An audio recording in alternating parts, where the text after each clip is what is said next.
Currency pair, currency pair. Share মার্কেটের নিয়ম হচ্ছে যে কোনো শেয়ারের মূল্য সে দেশের মুদ্রার বিপরীতে নির্ধারিত হবে। যেমন আমাদের দেশের শেয়ার মার্কেটে কোনো শেয়ারের মূল্য টাকায় নির্ধারিত হয়, কিন্তু ফরেক্স মার্কেটে এভাবে কোনো দেশের মুদ্রা বা কারেন্সির মান নির্ধারণ অসম্ভব। শুধু ইউরো বা ডলারের কোনো মূল্য থাকতে পারে না। যেমন $1 দিয়ে 73 বাংলাদেশি টাকা পাওয়া যায়। এবার $1 দিয়ে মাত্র 0.70 ইউরো অথবা 0.93 অস্ট্রেলিয়ান ডলার পাওয়া সম্ভব। আবার যদি জাপানিজ ইয়েনের কথা ধরি, তাহলে $1 দিয়ে আপনি 80 ইয়েন পাবেন। তাহলে ডলার মূল্য আসলে কোনটি? বিভিন্ন দেশের মানুষই তো ফরেক্স মার্কেটে ট্রেড করে, কোনো দামে তারা ডলার কিনবে। এই জন্যই ফরেক্স মার্কেটে সবকিছু কারেন্সি পেয়ারের মাধ্যমে ট্রেড হয়। যেমন ধরুন ইউরো ইউএসডি একটি কারেন্সি পেয়ার। বর্তমানে এক ইউরোস্ট 1.4434। এর মানে হচ্ছে 1 ইউরো দিয়ে আপনি 1.4434 ডলার পাবেন। বলতে ভুলে গেছি, ইউনাইটেড স্টেটস ডলার বা আমেরিকান ডলার। সহজ করে বললে, যেটাকে আমরা ডলার বলে চিনি। চলুন দেখে নেই আরও কিছু কারেন্সি পেয়ার।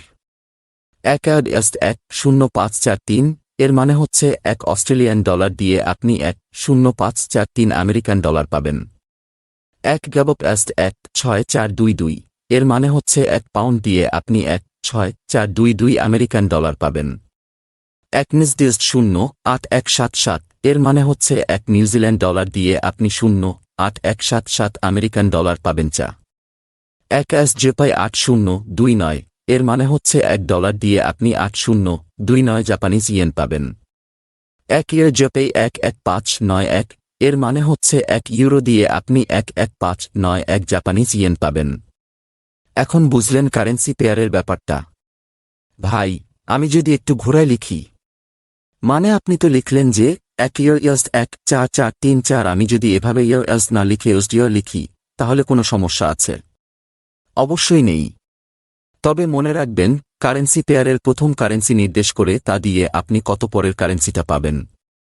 1.4434 এর মানে হচ্ছে 1 ইউরো দিয়ে আপনি 1.4434 ডলার পাবেন। তাহলে 1 ইউরো নির্দেশ করবে $1 দিয়ে আপনি কত ইউরো পাবেন।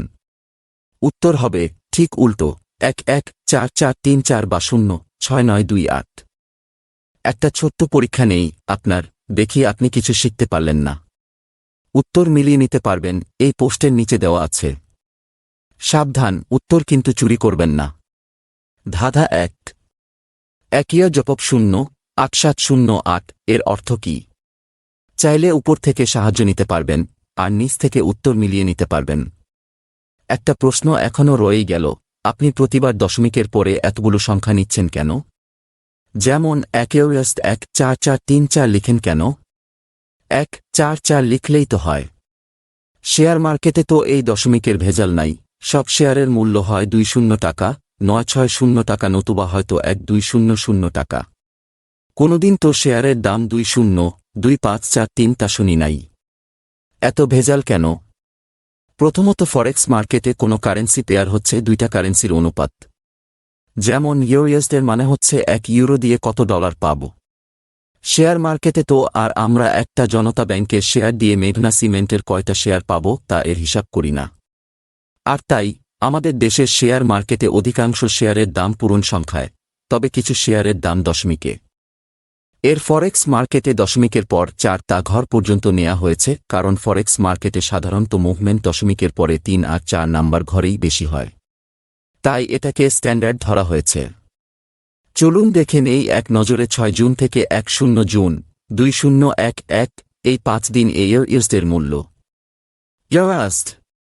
তারিখ, দিনের সর্বোচ্চ, দিনের সর্বনিম্ন। 6 জুন 2011 14558 14658। 7 জুন 2011 145